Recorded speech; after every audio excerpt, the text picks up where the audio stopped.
Welcome to Hotel Talk. We hope you enjoy listening to this friendly conversation between people connected by real life in hotels.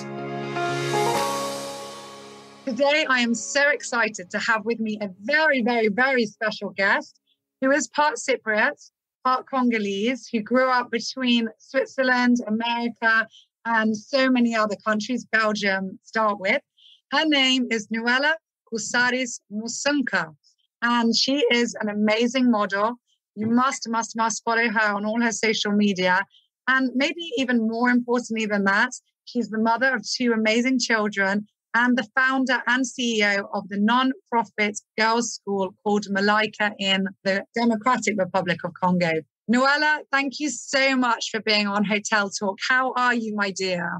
I'm very well, and thank you so much for inviting me. It's a pleasure to be here with you, and I cannot wait to come back in Cyprus very soon. Oh my goodness, we are waiting for you. I keep telling you, you must come to St. Raphael with your kids. Yes, there's a Rotary that invited me to come, so I need to sort out a date with them, and then I will come. Let's get it organized. It will be amazing. How is the weather in December? Actually, it's nice in December. You know what? It's nice all year round. I think in December, it could be, some days it's like 25 degrees. In the evening there, it can really drop and be like 12 degrees or something. But usually December, it's very, very pleasant, like t-shirt and jean weather. And it's really, really great for exploring the island. So you can, do nature trails and go and see all the archaeological sites and sit outside for lunches. But in the evening, you'll definitely need a jacket. Yeah. Okay, perfect. So maybe in December. Amazing. So my dear, tell us a little bit about you for anybody listening who doesn't really know you. I did a little intro, but why don't you tell the listeners a bit about you, about your life, about how you obviously were born in the Congo but ended up in Belgium, and how you became a model and then later, this inspirational philanthropist. I was born in the Congo, and it's my personal story. I grew up in Europe, like you were saying. I returned to Congo when I was age 18. I lost my dad when I was 5 years old, and I was the only child, and my mom didn't have any resources to keep me, so she decided to give me away. So I grew up from families in Europe, and I went to see back my mom after 13 years, and I was 18 years old at this time. I was very shocked by my mother's living condition, and I noticed how many children were out of school, in particular girls. And deep down in my heart, I knew I wanted to do something back one day when I'd be able to help my continent and my country. It's amazing. And can I ask, how was the reunion with your mom after 13 years? It was very tough. It was extremely tough because, when you leave your mom at 5 years old and you come back 13 years after, your mom is a stranger. But you have you look like her. You have a lot of similarity in personalities and physically too, but she's a completely stranger. And you have a kind of, I guess when you're so little, there's only one thing you want. You want the love of your parents. You want your mom. You want cuddles. And this is most of the time irreplaceable. And so at some point in time, I think for many years, I was upset that she gave me away. But being now a mother, I have a lot of respect for her. A lot of respect that I won't be able to give away my children or my daughter or my son. I have two kids, like you were saying. So I have a lot of respect and a lot of admiration, and I'm very thankful to her that she gave me this chance to go abroad and study and who I am today. But I had a very tough childhood. It was very not easy, but that's what's making me very strong, very determined, very passionate in everything that I do and trying to be the most present that I can for my both children. Amazing. It definitely made you very resilient. And how did you get into modeling, apart from obviously your stunning natural beauty? But how did that door open up for you? It's very funny because, I grew up as a tomboy. For many years, I was a tomboy, short hair, always in jeans, sneakers. And when I started to grow my hair, I discovered a different side of me, very feminine. And a lot of people were stopping me in the street actually to do modeling. You should do into modeling. You have a very beautiful face. And I was like, really? And my friends, I was in London, I came to learn English. I have already been very career driven. And I said, if I want to be successful, I need to have a second language. And I wanted to learn English. And a lot of people again were stopping me, but my friend entered me in the competition of agent provocateur. And I was one of the winners, and I did a campaign, and then a modeling agency signed me. And from there, I was sent to live in New York. And my modeling career really was more shaped in New York. Always a lot of jobs in London, but I was more based in New York. And that's where, after many, many years, I launched my foundation, Malaika. That Malaika, this year, we're celebrating the 15 years. Amazing. I can't believe it's 15 years because we met, was it nearly 5 years ago now? Oh my God, before the world got crazy with the COVID. Before the world got crazy. And I think, it was around 10 years. And I was just so inspired by your story and, what you've done to empower all these young girls, and not just the children, but the families and the whole community, in building a well. And now you started off with one well, didn't you, in the school area, and now you have 8. Is that correct? No, we have 28 wells. Wow, my goodness, I stayed behind.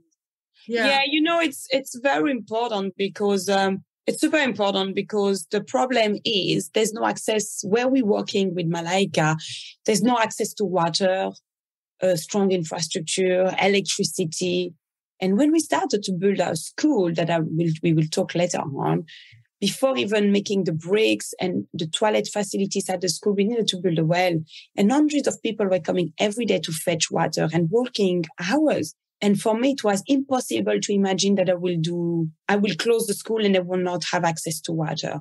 So every year we try to build 2-3 wells. And now we have 28 wells. It's a mix of solar panel well and manual wells. And that's impacting more than 35,000 people a year. You're amazing. What can I say? That's just incredible. And the other, oh my goodness, I remember the other story that I heard from you. And to be honest, until now, I can't really repeat it without welling up and getting quite emotional, especially being a mom like you are of young children. But I remember that you said, because originally you started the school, you had less than 100 girls. Now you have over 400. And the school was doing really, really well. And I don't remember if it was the official government or the education board. They came and they found you and they said, how are you getting these good results? And the answer was, because you feed them, because you provide 2 meals a day, so they're nourished. I just can't imagine, a world or an environment where that's even an issue. It's just unthinkable that children not only can't get access to education, but they can't get food. They're not fed. They're hungry. They can't learn because they're hungry. So really, I admire you so much, and I'm so happy to be in a position to be able to support you guys in what you do. Yeah, no, it's very and I thank you for your support. We have a very holistic and leadership school, so we cannot offer this curriculum if the children don't eat and don't have a solid nutrition program. We see it. You're a mother, I'm a mother. My kids, every 2 hours, they're hungry. So these children maybe eat 2 times a week or 3 times a week. So we decided really to emphasize the program of the nutrition. We give them breakfast and lunch every day. Like you said, we started with 104 students, and now we have 430 students. We provide them the uniform, the school supplies, a very, very, very strong curriculum from coding, music, art, sports, STEM. They have dreams. Moamini want to become a lawyer. Frida want to be a chemist. Kabuta want to become a journalist. Rosalina want to become a designer. So they all arrive at 5 years old, very shy, very unhealthy. And they grow into this amazing, beautiful woman, full of dream, full of passion, eager to learn, grabbing their chance. Because most of the school in Congo, you have to pay. We are one of the rare schools that is free. And we constantly updating our curriculum, constantly training teachers, really working with the 21st century tools. we try to make them think out of the box. I was there for 7 weeks this summer, and the first graduation of Malaika will happen next year. So it means the student arrive at 5 years old until 18. And the first graduated, I know all the girls when they start at 5. It will be 17 girls leaving Malaika school next year. And this summer I did coaching with them in a way where we put them in internship from companies, and we really build their confidence, how they have to go to the first day at their work internship, how they have to sit down, how they have to be proactive, how they cannot give their numbers to any man. So a lot of things, tips, how to sit down. And they really did well in the internship, and I was extremely, extremely, extremely proud of them. And I cannot wait to see the journey. They will change not only the continent, but they will change a lot of things in the world. And, this is girls that you're talking that don't have iPad at home, phone, social media, electricity, TV, that we are the place where they come to learn. And I'm excited about that. But there's a lot of challenges, Malaika. When we started to work in Kalibuka, where we're working, it was a completely bush. It was no road, no infrastructure. We had to completely transform. After 15 years, we really transformed the village and set up our ecosystem. We have the school, but we have the community center that offer literacy, vocational education, sport, health classes to more than 5,000 youth and adults every year. We just launched technical classes last month, teaching mechanic and working with big machinery in collaboration with Caterpillar Foundation. One of the ways we use our sport programming as a platform for social change is with on-field sport training on sexual and reproductive health rights and gender-based violence. Our community center was partially built with FIFA, actually. Like you said, we built 28 wells. We have an agricultural program that is sustainable organic farm, helps to provide the true nutrition meals to each student. And we teach opportunity for students and community members in sustainable agriculture. And myself, I lead Malaika on a volunteer basis. I don't take any salary. And Malaika, after 15 years, is really this ecosystem, the school, the community center, the technical classes, the wells, the agriculture. And this year, during the UN Week in New York, we're launching the Malaika Toolkit, how organizations, corporates, NGOs can duplicate the ecosystem of Malaika. They will be able to download a toolkit, or they will be able to watch masterclass videos, or they will be able to go on site visits. It's amazing. It's amazing. And on that note, I want to ask you, do any of your girls maybe want to be hoteliers? Is anybody interested in hotels? Yes, many of them would love to do the business of owners. I could imagine one of them will work in hospitality. This year, we're launching a little program for the mothers. It's catering and cleaning, because I think they be able to find jobs. So definitely, I see a lot of them. Some of them are very big personality, very greeting, open. They will work in management or in hotels. Definitely. Oh, that's so nice. It's actually and maybe you could do, with the 6th secondary, you could do a Zoom with them where you talk about your job and inspire them. Pleasure. I would love to do that anytime. Any support I could do, more than my pleasure.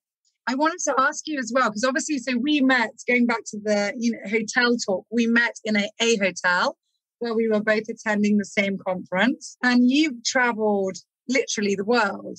So you've been in New York, wearing dresses that are costing, I don't know, tens of thousands of euros.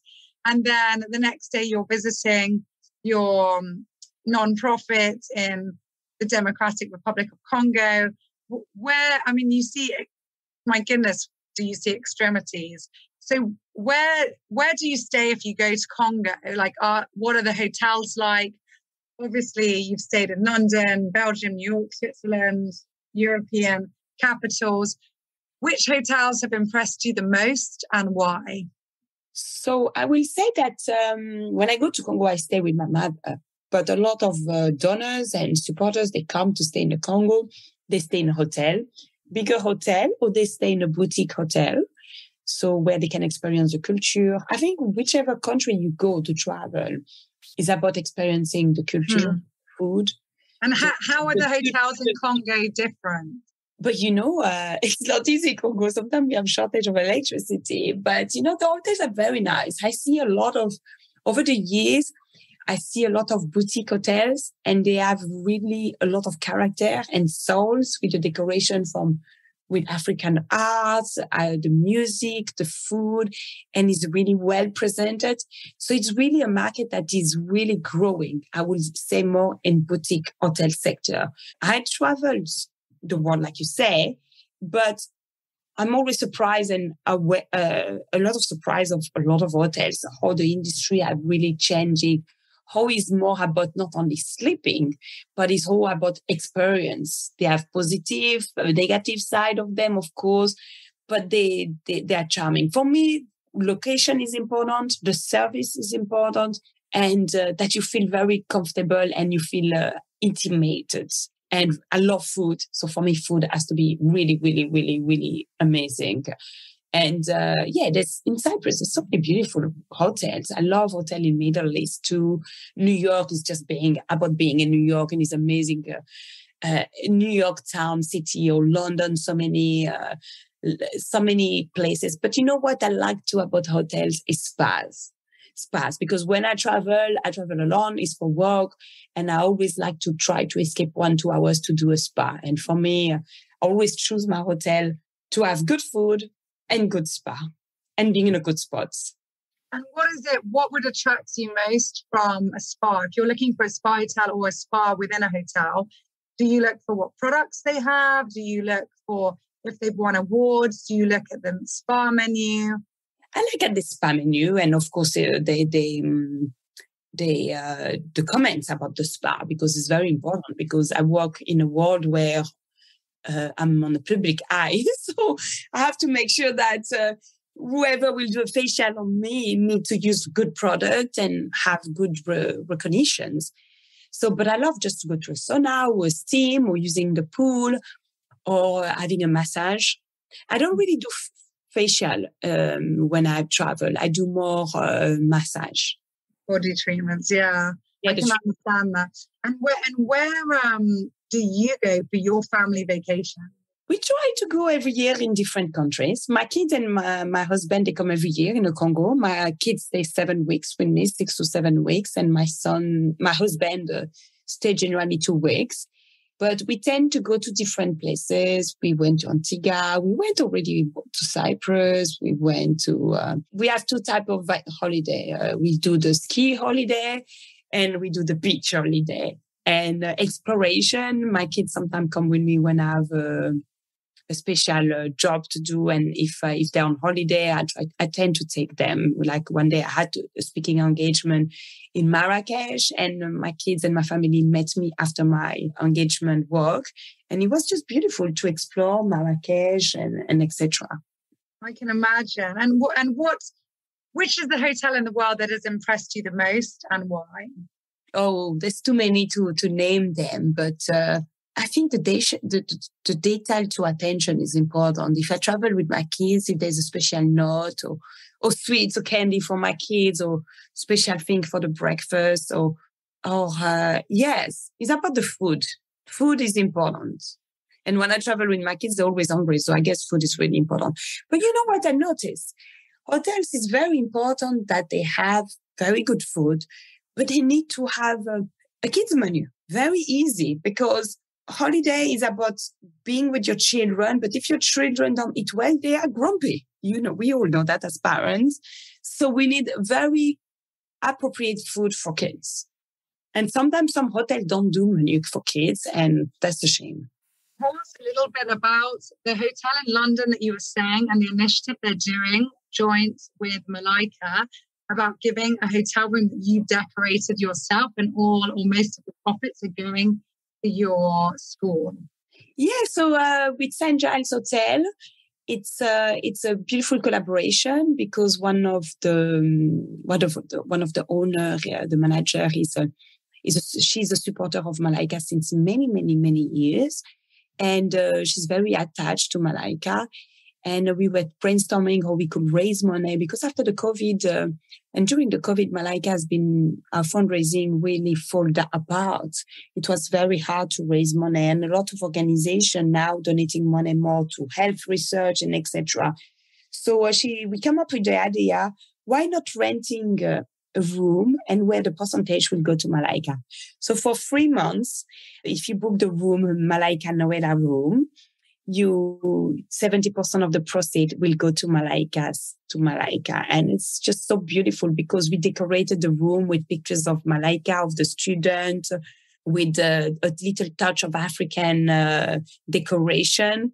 And we created goodie bags for each guest when they come, and with a flyer about the organization. And if they want to donate or contribute, they are welcome. So it's really amazing. And it's going to be for 3 months.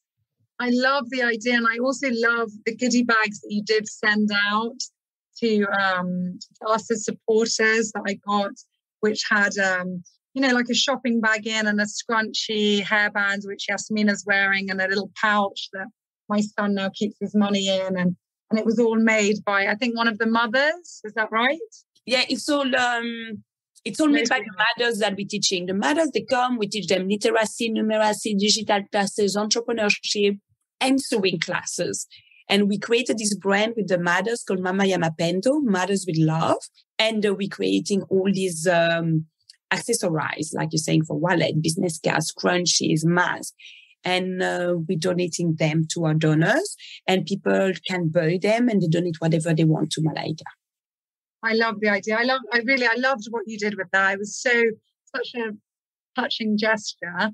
And also, people do that for 1 week, maybe in the month of March of Women's Month, maybe go to girls' education, like 50% or 70% of one room. I think that's a great idea with the hotels. We're definitely going to talk. And I hope all the listeners out there would also be inspired and do something similar. And I hope many people will also check out Malaika and hopefully support you and all these lovely girls that you have. And I'm so inspired by you leading the way, not just with your feminine power and your beauty, but also by showing young girls that that's not what it's all about. It's empowering them with education and with their knowledge. And I just think that's fantastic. My final question for you, my dear, would be in seeing the extremes that you do. So you see, the ultimate in luxury, and then you've seen really the bottom of poverty, let's say, where children don't have anything to move forward in. What are the lessons that you hold dearest, and what has life taught you in that respect? Just be yourself. Enjoy. Life is short. Life is unpredictable. And we all know after what happened the last few years, you have to enjoy life. I enjoy every second when I'm in the Congo, and I enjoy every second when I travel in normal hotel or luxury hotel or whatever. For me, my giving back to my country and my continent was important, and to emphasize the message on education, but high quality education. But you have to live life as it's the last day, because, when I'm in Congo, I have to close my eyes. There's so many issues, so many problems, but I have to keep focused on the mission and what I created with the amazing team that we have. But there's so many problems all over the world. In England, I try with my kids to support organization in England too. My daughter look after the homeless. My son look after the food programs. And with my husband, we do the Alzheimer. So we try to help the world wherever we are. And seeing all these extremes. But what I learned is the resilience of the people. And that's something that is really unique. I see this mother in the Congo working hours to go to sell their goods, their vegetables, working, fetching water. But there's one thing that I take as a lesson. They never complain, and they have so much joy and soul and so happy. Even the children that we're serving, there's no one that they complain.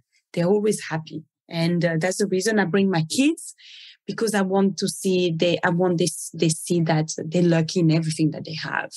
Oh, it's amazing. It's amazing. My dear, you are a star. You really are an inspiration. And I'm just so happy to have met you and to be able to support you in whichever way I can, and to have you on this podcast as we're launching. My final kind of fun part of the podcast is literally to pick from a pot or a jar that I have here, a question that our employees in the hotel have kind of all given a random question without knowing who will pick it or what. That's great. That's a good way. Yeah, so I pulled one out of the hat, so to speak. We should do two to make everybody part of it. We can do a bonus one if you want. So the one I got here is, it's quite an interesting one, is who is the person that makes you smile the most?